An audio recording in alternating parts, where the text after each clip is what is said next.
Yes, hello everyone. Good morning. Welcome to today's program. My name is Abdul Hakim, a business owner and entrepreneur. You're most welcome to my today's podcast. And today we'll be having a conversation that has to do with business startup, step by step. How do you start a business? It will be a guide to a startup, and building a business that really works. So the discussion will be going through how do we create a business, how do we organize it, and how do we run the business? How do we create a service or a product that people cannot wait to buy or people cannot wait to pay for? So this is the journey for today, creating a successful educative business. And before I dive in, I would like to express one point which is very critical to me, especially when I'm talking about starting up an ecosystem. And business owner, most of the key objective is to make money, is to have a profit. I will still discuss about that.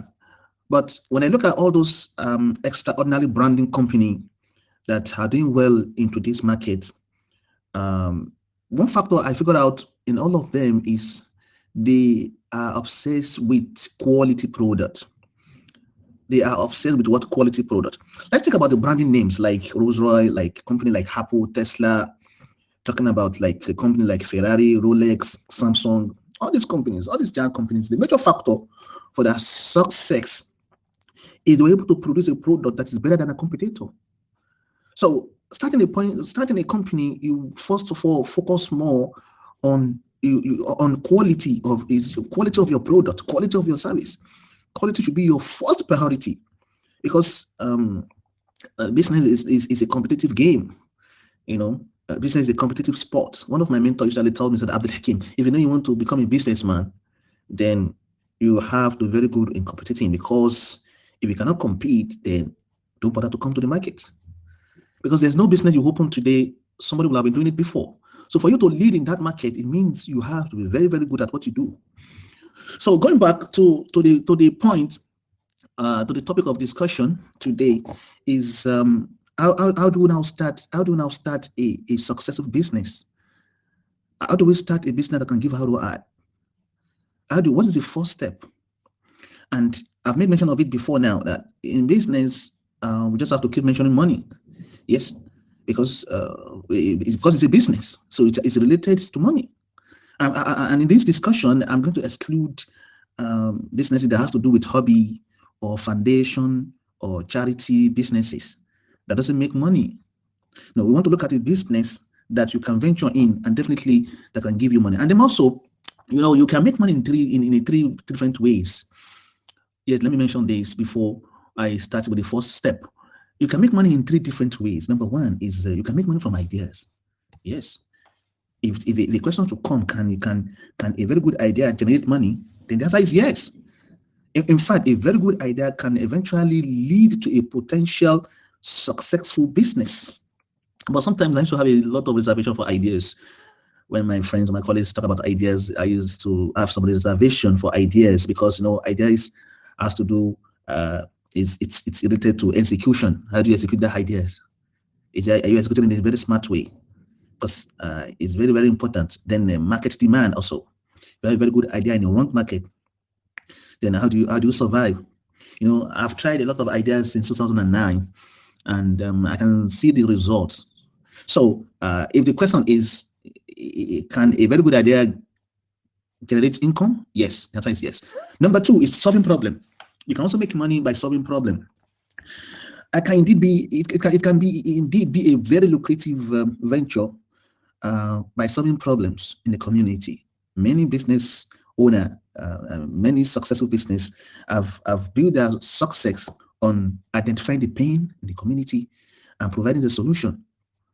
A communal problem, and there's already market demand existing, right?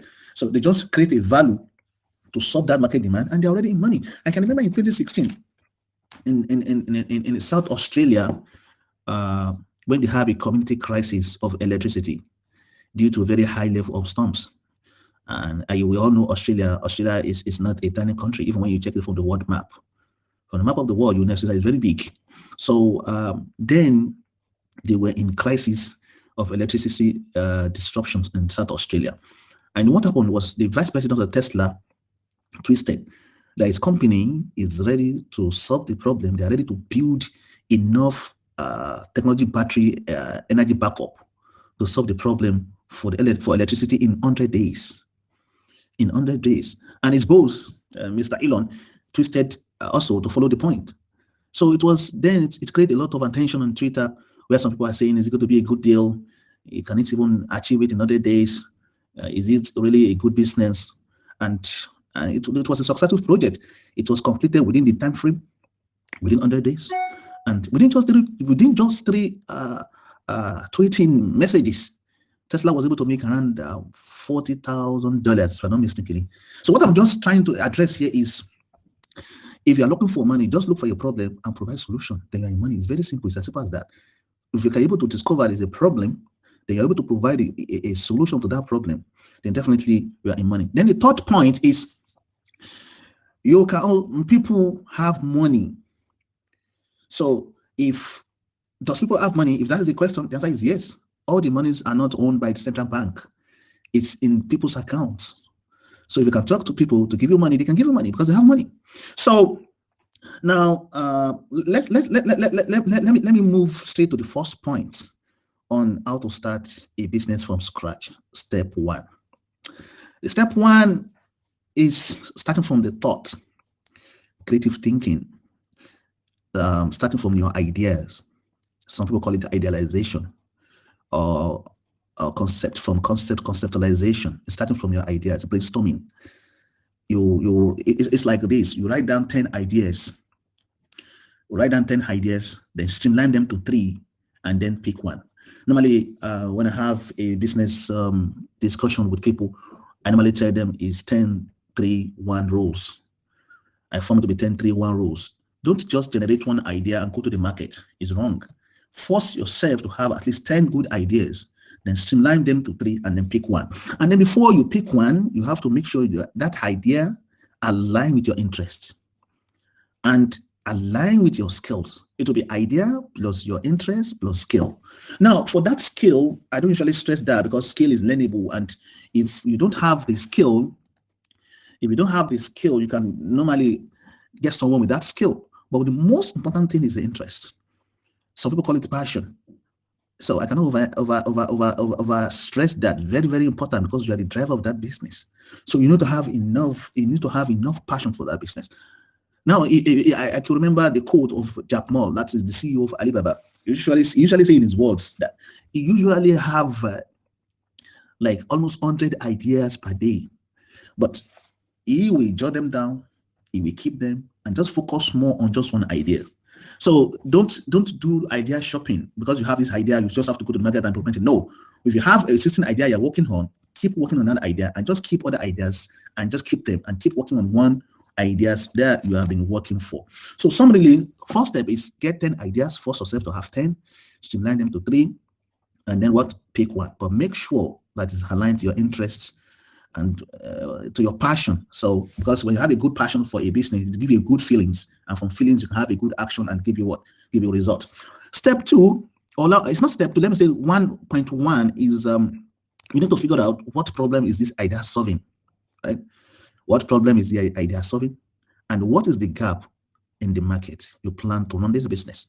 I'm not talking about the market size now. Market size, no, because internet is there for you to sell to the world. So I'm not really focusing on the size of the market. Even if you operate in a small market, you can still survive with internet. So, but I'm talking about the gap. So what is the gap in the market you want to run that business? Because running a business in UAE is quite different from running a business in UK or in Qatar or in Nigeria or in Saudi. So you need to figure out what is the gap of that business that you want to run. And then business does not start from capital. You just have to have money before you can start a business. No, or you just have to have a business plan. No, business does not start from that. It starts from the idea. It starts from the thought. And then just not one idea. It will be wrong for you to just pick one idea and go to the market. You just have to make sure you have like 10 ideas, 3, and then pick one. I don't want this podcast to be more lengthy. We can still have another day to discuss about the step 2. But before we close today's section, I'm putting together an ebook There will be discussion on how to scale your business fast. It's a quick solution for business success. And this is just not an ordinary book. It's not just another book. It's not just an information book. This is a transformation book for your business. I don't know the level of your business. I don't know your niche. I don't know your industry.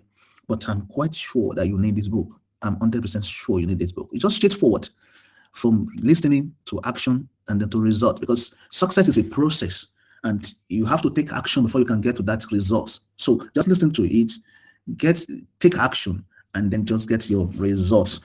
So share this information. Let other business owners benefit from it. And if you have any information, you can DM me on my Instagram, or if you want to message me, you have info@BussinessTalk.live. I can reply you, and see you next week for the second step on how to start a business from scratch. Thank you for listening. Bye for now.